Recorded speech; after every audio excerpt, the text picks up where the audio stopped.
Bonjour à tous.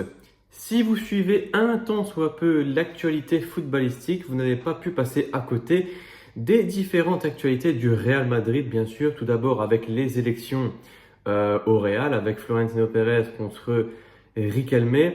Bon, déjà là, ça a commencé à être le bordel parce que d'un côté, tu avais Pérez qui s'embrouillait avec tous les journalistes pour dire c'est moi le patron et blablabla. Et après, Riquelme, pour un peu faire comme Pérez lors de sa première élection, où il avait ramené Figo, là, tu as Riquelme qui nous dit ouais, si je gagne, je vous ramène Haaland, Klopp, Vitinha, je vous ramène R9. Wow. Donc bon, forcément, il devait jouer de ça, parce que sinon, qui le connaît, enfin, il a joué du bluff. Et ouais, c'est une technique, mais bon, faut dire des trucs un peu réalistes aussi. Enfin, je sais pas, Haaland. Enfin bref, et donc, au final, sans surprise, c'est Perez qui a gagné. Et Perez, juste avant ça, il avait lâché une petite bombe. Et il avait dit mardi, donc je tourne la vidéo lundi, donc demain. Donc, Florentino Pérez, demain, va envoyer une offre de 150 millions à un top joueur, à un galactique d'une top équipe de la Ligue des Champions, selon ses dires. Et il a dit que c'était pas Olysée ni un joueur de PL. Donc ça a écarté quand même énormément de joueurs.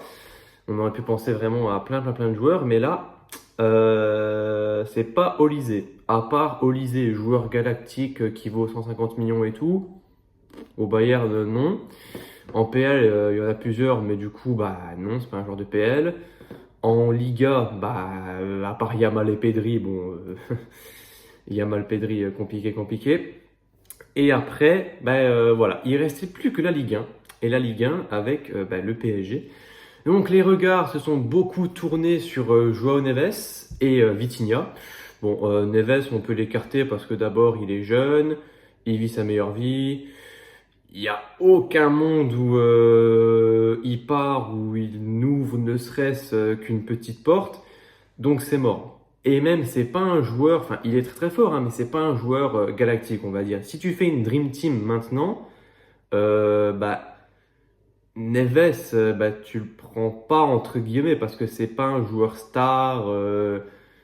Enfin, genre, il n'y a pas tout le monde qui le connaît. Enfin, tu sors pas dans la rue, tu dis Joao Neves, il n'y a pas tout le monde qui connaît. Enfin, je sais pas si c'est clair, mais voilà, moi je le vois comme ça. Donc du coup, tout le monde s'est dit, mais c'est Vitinha, si c'est pas Olysée ni un joueur de PL, c'est forcément un joueur du PSG. Donc, et Perez a dit que c'est un joueur entre le milieu et l'attaque. Donc ça m'a laissé perplexe parce que, par définition, un joueur entre le milieu et l'attaque, soit c'est un milieu offensif ou un milieu droit.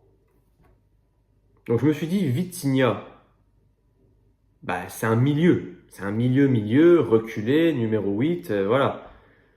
Donc c'est pas un joueur entre le milieu et l'attaque. Donc, mais bon, Perez avait dit que c'était pas Olysée. Donc le seul joueur qui cochait toutes les cases de ce que Perez avait dit, c'était ce bon vieux Vitinha. Mais donc, Vitinha, 150 millions, ok, voilà. Enfin, c'est minimum, hein. 150 millions, c'est minimum, hein. Bien sûr, quand tu fais une offre pour un gros joueur, tu n'envoies pas directement 200 millions et tu dis bon, ça passe ou ça casse. S'ils refusent, bah au revoir. Non, d'abord tu proposes un truc, ils vont certainement dire non, et après tu mets 180, 200 et 220, et voilà. C'est comme ça qu'on a eu le truc avec Neymar. Donc voilà. Donc on attendait tous Perez, Vitinha, 150 millions. Franchement, c'était bien. On s'est dit, putain, Perez, il a enfin compris un truc, on a besoin d'un milieu de terrain. Parce que depuis que Kroos est parti, wow. Et en fait, il n'y a plus aucun milieu reculé, à l'aise techniquement, avec une bonne qualité de passe. Parce que Chouameni, il est nul. Non, mais je dis Chouameni, il est nul. T'en as qui ont dit, oh, Chouameni, il a fait une bonne. C'est nul. Il est nul. Il est nul. En fait, c'était un peu le remplaçant de Casemiro, mais il n'a pas progressé. Chouameni, il est là depuis 2023. Il n'a pas progressé. C'est le même Chouameni que 2023, mais 3 ans plus tard. Donc, Chouameni, franchement, non, c'est pas ça. Et même, en fait, il n'a pas ce côté bon avec le ballon, à l'aise techniquement. Il n'a pas non plus ce côté méchant de Casemiro qui n'hésite pas à prendre un carton jaune si il y a un joueur qui fait un peu trop le malin. Mais donc après, on a Valverde. Et Valverde, c'est pas le meilleur techniquement. Enfin, c'est pas un joueur de petits espaces qui peut te débloquer dans une situation où il est pressé par trois joueurs. Enfin voilà. Donc, mais après, il est très bon, hein, il fait les efforts, il court, machin et tout. Et donc après, on a Bellingham. Bah, Bellingham, c'est le numéro 10, donc tu peux pas le faire jouer à la place de Kroos, qui Kroos était numéro 8 et tout. Mais Bellingham, c'est un peu ce joueur de petit espace, qui joue un peu comme Zidane, voilà, il a un peu les mêmes mouvements, un peu lourd, mais voilà, ça joue bien. Mais voilà, Bellingham, c'est le numéro 10, et enfin bref. Donc du coup, Vitinha, ça aurait pu être parfait. Franchement, en remplaçant de Kroos, on ne dit pas non. Et Vitinha, bah, il a 26 ans. En vrai, bah, il a entre guillemets tout gagné avec le PSG.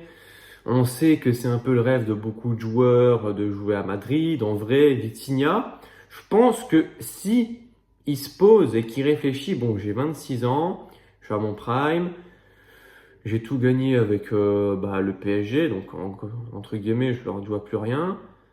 Euh, En vrai, au Real, ça se tente, hein. Parce que au PSG, à part gagner une Ligue des Champions de plus, bah, il peut plus faire grand-chose.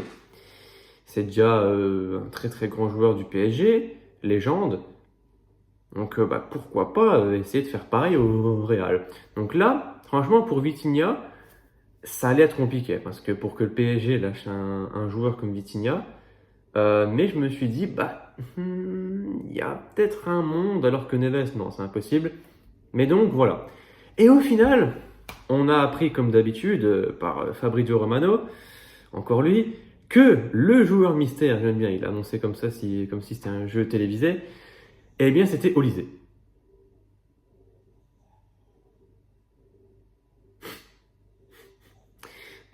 Pourquoi? Pourquoi mentir? Euh, En fait, le problème, c'est que je pense que s'il avait pas dit que c'était pas Olysée, tout le monde aurait dit que c'était Olysée, il y aurait plus eu de surprise. Mais bon, ouais, c'est un peu pour dire, eh non, surprise, c'était Olysée. Bon, pourquoi pas. Donc du coup, ça confirme bien ce qu'on pense depuis quelques temps. Perez est complètement con. Comment ça, t'as Vinicius Mbappé qui arrive déjà pas à s'entendre parce qu'il y a trop d'ego, tout le monde veut être la star de l'équipe, et tu rajoutes Olysée, un attaquant superstar et tout.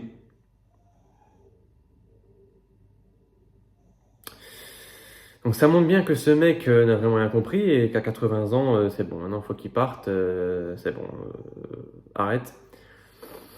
Donc bon, Olysée sur le papier, c'est génial, hein. Sur FIFA, tu fais une carrière avec Vinicius, Mbappé, Olysée, Bellingham, pouh, mais c'est trop fort. Ah dommage, on n'est pas sur FIFA. Donc, en fait, ça ne réglerait strictement aucun problème. Ça pourrait peut-être aggraver certains problèmes.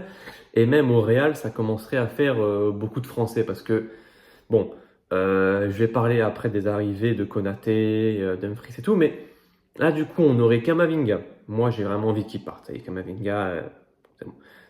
Il prend une place dans l'équipe pour rien. On a Kamavinga, Chouameni, Ferland Mendy qui va partir. Enfin, peut-être. Et après, tu rajouterais Olysée, Konaté. Les Français au Real, c'était comme les Brésiliens à un moment, avec Casemiro, Militao, Rodrigo, Vinicius. Voilà, donc là, l'ère brésilienne est un peu passée parce que Casemiro n'est plus là. Militao, il joue quasiment plus, hein. Je sais pas, le mec, il joue maximum 3 matchs, après on ne le revoit plus pendant 10 mois. Rodrigo blessé, Vinicius, c'est le dernier survivant brésilien qui joue encore. Donc voilà. Mais bon, du coup, Olysée, super joueur, hein, franchement, il n'y a pas mieux, je pense, à ce poste, enfin, qui soit possiblement achetable par le Real, parce que sinon, bah oui, tu peux prendre Yamal. Mais donc voilà. Mais encore une fois, l'alchimie. Parce que Vinicius, superstar, qui a envie du ballon d'or, Mbappé, superstar, qui a envie du ballon d'or, Bellingham, superstar, qui a envie du ballon d'or, Et là, tu rajoutes Olysée qui va commencer avec les années à se dire putain, mais attends, je suis fort. Et pourquoi pas moi aussi le ballon d'or? Et voilà. Donc, en fait, il y a beaucoup, beaucoup trop d'ego. Déjà, on avait beaucoup parlé dans la saison qu'il faut se séparer d'une des stars. Parce que Mbappé, Vinicius, Bellingham, ça marche pas. Et là, tu viens rajouter une grosse, grosse star avec. Non, non, non, là, franchement, Perez, je ne te suis pas. Et en plus, bah là, en fait, ce qui est en train de se passer, c'est exactement bah, comme dans les années 2000, les Galactiques, hein, avec Beckham, Figo, Zidane, R9, Raoul, bazar, bazar. En gros, Perez n'en a plus rien à foutre de la cohérence de l'équipe. Il veut juste mettre les meilleurs joueurs sur le terrain. Comme ça fait ah, le Real Madrid, c'est bling bling et tout. Mais ben non, en fait, sur le terrain, ça marche pas. Donc là, en fait, ben, on revit vraiment les Galactiques. Ouais, ça va pas marcher, hein. Si ça n'a pas marché avant, pourquoi ça marcherait aujourd'hui? Et en plus que là, c'est encore plus catastrophique parce que au vu de ce que Mbappé a foutu le bordel au club, non, là encore, au premier Galactique, t'avais pas encore un gros fouteur de merde comme Mbappé. Et là, ben, t'en as un, plus trop de stars. Donc non. Non, non, franchement, faut vraiment pas prendre Olysée. Hein, d'un côté, oui et non. D'un côté, oui, parce que là, t'aurais vraiment la meilleure attaque du monde, hein, je m'en fous. Mais voilà, ça risque bah, de ne pas marcher du tout et qu'on soit obligé de repartir pour 5 ans de Real Madrid qui pue la merde. Alors que là, 2 saisons blanches d'affilée. Donc là, en fait, Perez, il veut un peu faire, on prend les mêmes et on recommence, mais bah non, en fait, si ça n'a pas marché pendant 2 années de suite, à un moment, faut faire des choix. Enfin, faut virer certains cadres et les remplacer. Parce que là, c'est pas possible, en fait. Et même, imaginons, on ramène Olysée et Rodrigo. Tu fais quoi de Rodrigo du coup? Parce que bah là, il s'est fait les croisés, voilà, force à lui. Et bah, quand il va revenir, imaginons, bah, il y a Olysée à son poste. Ouais, compliqué, alors que Rodrigo, les années précédentes, il se battait un peu pour devenir bah, un titulaire au Real. Mais bah, là, tu lui mets Olysée. En gros, c'est vraiment pour dire bah, Rodrigo, on compte plus sur toi. Et j'aime bien parce que l'année passée, Rodrigo, ça a parlé de le vendre, ça a voulu le garder à tout prix pour faire le projet star, machin.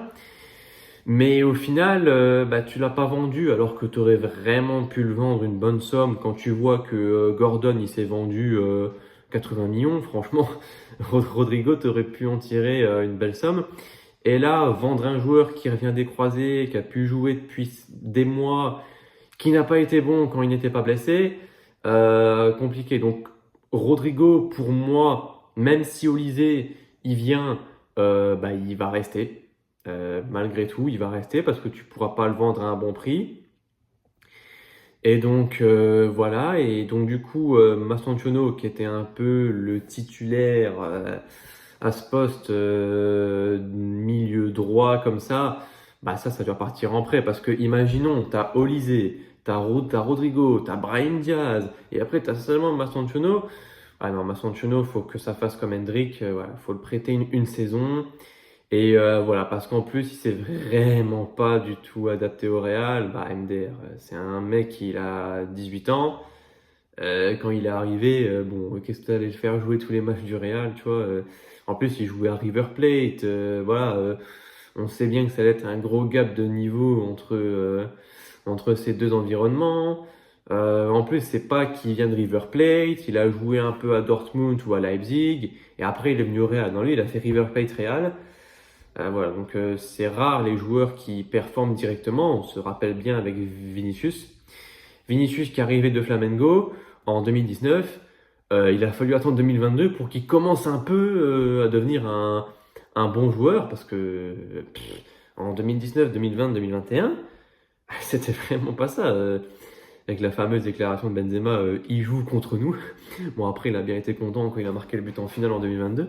Mais enfin, bref, donc voilà tout ça pour dire que Olysée, En fait, je pense que Olysée actuellement c'est le joueur entre guillemets, même si les présidents du Bayern ils disent non non on le vendra pas, c'est entre guillemets le plus gros et la plus grosse star transférable actuellement. Et ça, Perez, bah, il le sait bien, donc il le voit bien. Donc en gros, je pense que Perez, il veut faire un énorme coup de com' en mode pour dire, regardez lui, c'est le plus gros joueur potentiellement transférable et je vais le ramener. C'est vraiment pour ça, parce que sinon, si tu es un président réfléchi, tu te dis, ma défense, elle pue la merde, tout le monde est blessé, mon milieu, il pue la merde, et l'attaque, bah, il n'y a pas besoin de bouger, il faut retirer même. Et toi, tu vas prendre un attaquant justement pour faire bling bling, pour faire le Real, parce que ouais, forcément, si Olysée il signe, ça va parler que de ça, tout le monde va parler que de ça, et tout le monde va être hype. Quant au premier match de Olysée, ça va faire des posts sur Insta. Imaginez l'attaque Olysée Mbappé, alors que ça disait pareil pour l'attaque Vinicius Mbappé Rodrigo Bellingham, ça n'a rien fait du tout, à part 2 saisons blanches, c'est quand même bien, faut le faire. Et donc voilà, ça ne marchera absolument pas pour moi, mais je pense que du coup les 150 millions que Perez va mettre, voilà. Donc les présidents du Bayern, ils ont dit Olysée n'est pas à vendre même pour 200 millions. Allez. Bah, on peut les comprendre, hein. Si tu te sépares de Olysée, tu prends qui potentiellement comme remplaçant? Enfin, c'est compliqué de trouver un mec comme lui, surtout que le Bayern, bah, ça joue vraiment bien. L'année prochaine, ça va essayer de gagner de la Ligue des Champions. Et en te séparant d'Olysée, c'est pas faire un pas vers l'avant pour la gagner. Mais enfin voilà. Mais donc, de par cette offre, moi je pense que ça veut surtout dire que Perez, déjà, il veut marquer un grand coup pour s'acheter Olysée. Et je pense qu'il veut péter le record de transfert qui est à 222 millions de Neymar, on sait bien. Et je pense que avec ça, Perez, il veut juste péter le record de transfert et dire voilà, c'est le Real qui a le plus gros record de transfert. Voilà, c'est le Real, il est redevenu un truc, voilà. Et Perez, c'est bien parce que au lieu de comment dire redonner une bonne image au Real sur le terrain et tout, non, tu vas donner une bonne image par le truc médiatique, sur le papier et tout. C'est pas la bonne manière. Oui, c'est bien pour les actionnaires et tout. Ah, lisez, bien. Et sur le terrain, ça va pas aller du tout. Donc, en vrai, Perez va proposer 150, 180 millions. Ok. Ça va monter. Ça va monter. Ça va pas monter de 20 millions. Parce que si tu refuses 180 millions, vraiment tu refuses net. C'est pas que tu réfléchis 180 millions. Non, voilà, c'est ça. Si on te propose 200, tu dis pas oui tout de suite. Je pense que c'est non aussi. Donc pour moi, ça peut très vite monter parce que là, Perez, il est en mode niquez vos mères, j'ai la thune, j'achète qui je veux. Je pense que Perez, il a une sorte de budget illimité pour un peu faire ses galactiques là. Donc, je pense que ça peut monter à 230, voire 250 millions. Et là, c'est pas la même. Parce que tu refuses 180, c'est une chose. Elle a 250 millions. Bah, ça va faire parler, oui, ça va faire parler. Olysée, il va arriver comme un dieu, là. Imaginez, vous êtes le Bayern. T'as un joueur, il est trop fort. Bref. On te propose 250 millions comme ça pour toi et tu fais ce que tu veux avec.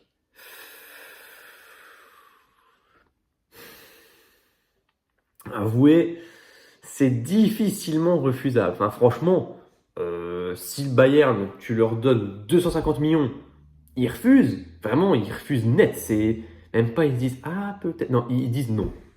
Et il n'y a plus et Perez, tu retournes chez toi. Wow. Ouais, quand même. Bon. Parce que là, même. Mais d'un autre côté, avec 250 millions, imaginons. Le Bayern, il les prend, il donne Olysée, ok. Bah, tu prends qui? Oui, tu renforces toute ton équipe, hein, mais bah, faut retrouver un remplaçant à Olysée. en priorité. Et tu prends qui de ce niveau actuellement à moins de prendre un autre joueur et d'essayer de le faire progresser, tu pourras pas prendre, à mon avis, un joueur maintenant, tu le prends dans un club, tu le fous au Bayern, il aura un impact similaire à Olysée. Non, ça sera obligé de faire un pari. Tu peux prendre un bon joueur, mais voilà, tu devras espérer qu'il progresse, qu'il s'implante bien dans le collectif et tout. Donc voilà, ça peut aussi être un frein pour le Bayern. Mais bon, on verra, on verra. Moi, je pense que Perez, il veut juste faire le record de transfert, enfin essayer de le faire. Et même, ce qui est bien, c'est que Perez, il a dit je vais faire une offre et pas je vais acheter comme Riquelme il a dit et tout. Enfin voilà, donc on verra bien. En tout cas, bah, le Real, on a besoin d'un milieu de terrain à l'aise techniquement, bon au pied, qui peut faire des bonnes relances de l'arrière. Mais voilà, et il nous faut des défenseurs centraux aussi. Mais on va parler des deux recrues qui ont été faites au Real. Bah, tout d'abord, Mourinho a été annoncé, bon ça on le savait depuis un petit moment. Mais donc du coup, Konaté pour 0 €. Je me rappelle que l'année passée, ça parlait que Perez voulait attendre l'année prochaine pour prendre Konaté parce qu'il allait être gratuit. Bah, il a encore fait sa technique de gros rat, ça a marché.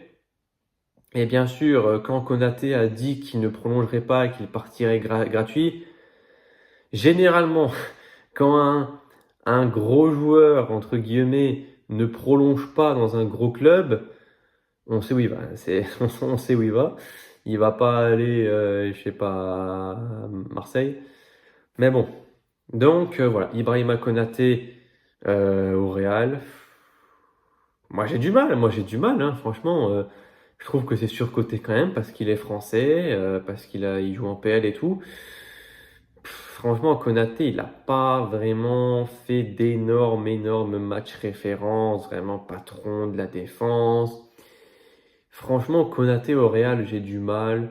Ça va encore être une espèce de flop, un peu comme Huysen. Après, lui, il est jeune, mais je pense que Konaté, ça va vraiment être un joueur. Toute la saison, il va faire que des boulettes. Il va pas être hyper fort. Il va être critiqué. Il va peut-être perdre sa place de titulaire. Donc, Konaté, je vois vraiment le truc venir, qui va pas être super bon. Et je pense que c'est vraiment pas le joueur qu'on a besoin au Real. Euh, En fait, moi, Konaté, même gratuit, bah, je le prenais pas. Enfin, ça sert à rien. C'est se rajouter des problèmes, ça va rajouter un salaire, et s'il joue pas, il va pas être content, et patati patata, puis ça va faire un clan français avec Mbappé, Mbappé, il va râler. Et non, franchement, ça sert à rien, de rien, de rien, de rien. Oui, bah, gratuit, bah, ça veut dire, quoi, gratuit, c'est bon. Pour qu'il soit blessé pendant je sais pas combien de temps, là.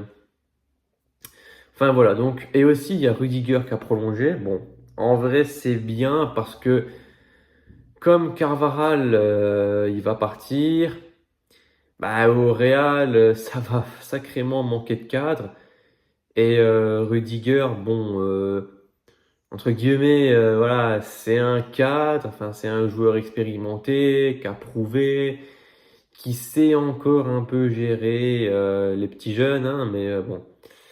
Rudiger, cette saison, c'était vraiment, entre guillemets, la saison de trop. Franchement, s'il partait, ça me choquait pas. Mais bon, il reste. Il reste un peu comme défenseur, je pense, bah, de complément. Je pense pas qu'il va jouer toute la saison. Moi, je pense que la défense, maintenant, bah, à moins que le Real recrute, hein, si l'offre de 250 millions, elle est refusée, bah, ça va être Huysen, Konaté. Donc franchement, au Real, moi j'aurais bien voulu avoir un joueur comme Schlotterbeck. Ça aurait vraiment pu être intéressant parce que c'est un joueur guerrier, quand même bon avec le ballon, qui fait des tacles, un joueur intelligent, réfléchi, voilà, pas comme Rudiger qui fait des gestes complètement aberrants. Mais donc voilà. Donc, et deuxième recrue au Real dans le secteur défensif, c'est Dumfries. Donc Dumfries, bah écoute, j'ai envie de dire c'est bien, mais bon, 30 ans, je sais pas s'il va avoir 31 ans bientôt ou s'il vient d'avoir ses 30 ans, mais bah, c'est bien, en vrai, oui. Non, allez, j'ai mauvaise langue, Dumfries, c'est bien. C'est le défenseur droit qu'on a besoin. Voilà, un défenseur droit qui sait monter, qui fait mal dans la surface adverse, hein, demandez au Barça. Et donc du coup, ça voudrait dire bah, que Alexander Arnold, parce que là, bah, c'est vraiment du poste pour poste, hein. Donc il n'y a pas on va dire, combinaison. Peut-être que les deux ils pourront jouer ensemble. Non, non, c'est Trent, tu vas aller sur le banc.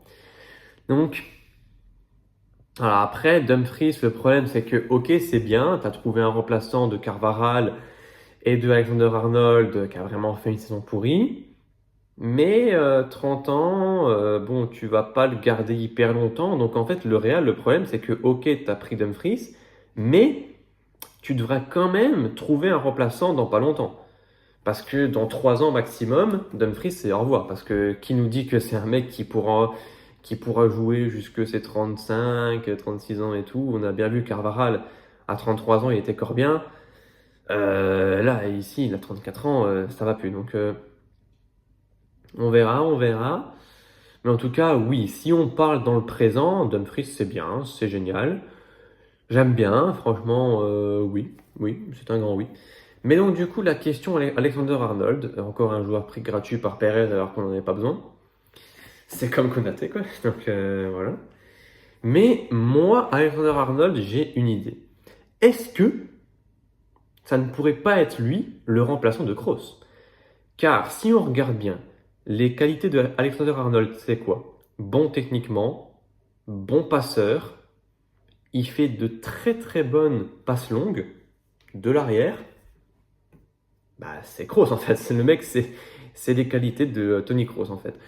Et donc, le mettre, en vrai, moi, un milieu de terrain, Bellingham, Alexander Arnold, Valverde, ça serait magnifique parce que bah, le fait que Alexander Arnold, bah, ses qualités défensives, elles sont pas non plus hyper utiles au milieu de terrain, bah, c'est pas grave parce que tu as Valverde qui fait les efforts, Bellingham qui peut redescendre.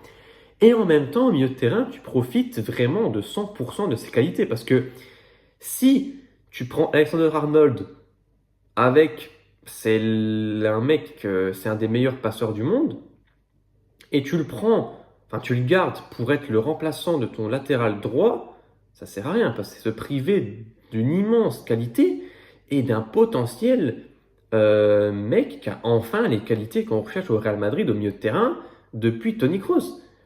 Donc moi franchement, je vois tellement bien un Alexander Arnold comme Kroos lors de sa dernière saison être bas sur le terrain, récupérer le ballon, tu sais, faire un petit dribble ou quoi s'il est pressé, genre prendre le ballon, boum, faire une longue passe sur Mbappé, sur Vinicius, ça peut être méchant parce que franchement, Alexander Arnold, c'est là où il peut être très bon et c'est là où il peut être hyper dangereux et faire mal.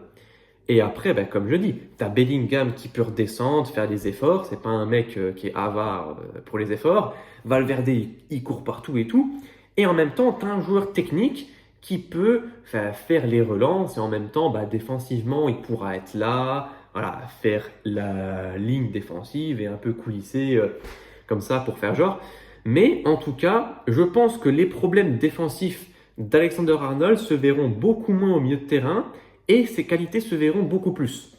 Donc, bah, il y a tout à gagner à le mettre au milieu de terrain finalement parce que défenseur droit, bah, à part quand il fait les corners ou quand il fait 2-3 centres, quand il est en haut là-bas sur des phases de possession, bah, c'est pas ouf et défensivement il est vraiment nul, il n'a pas une course de repli hyper efficace, il n'a pas une intelligence défensive extrêmement développée.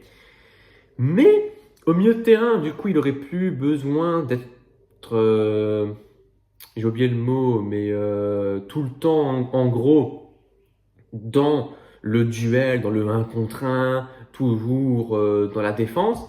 Là, au milieu de terrain, bah, tu as Valverde, tu as Bellingham qui pourront l'aider.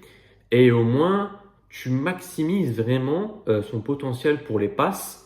Et vraiment, moi, Alexander-Arnold qui fait de longues passes depuis le début du terrain, franchement, j'adorerais voir ça.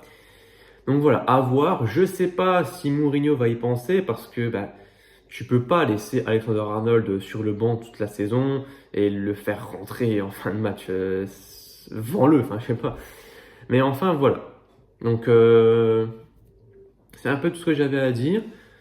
Donc, le Real, on verra bien la suite du mercato. Franchement, je suis pas trop fan de comment il démarre. Mais bah, on verra bien. En tout cas, là, bah, on peut dire que le Real, il a de l'argent. Parce que si Perez, il peut se permettre de mettre minimum 150 millions sur un joueur, c'est qu'il y a de l'argent dans les caisses. Hein. Donc, espérons que cet argent soit utilisé à bon escient. Et on verra bien le Real. Mais en tout cas, moi, je le dis, hein, si Mbappé, enfin, tant que Mbappé, il est au Real, rien ne va changer. Ça va faire saison blanche sur saison blanche sur saison blanche. Parce que t'as beau ramener qui tu veux.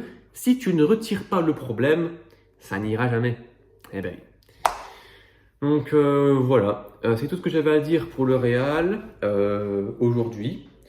Donc en conclusion, Olysée, c'est un énorme coup de com', mais sur le terrain, vaut mieux pas. Konaté, je suis pas fan. Dumfries, j'aime bien au présent, mais dans le futur, je suis sceptique. Et Alexander-Arnold doit être milieu de terrain. Voilà.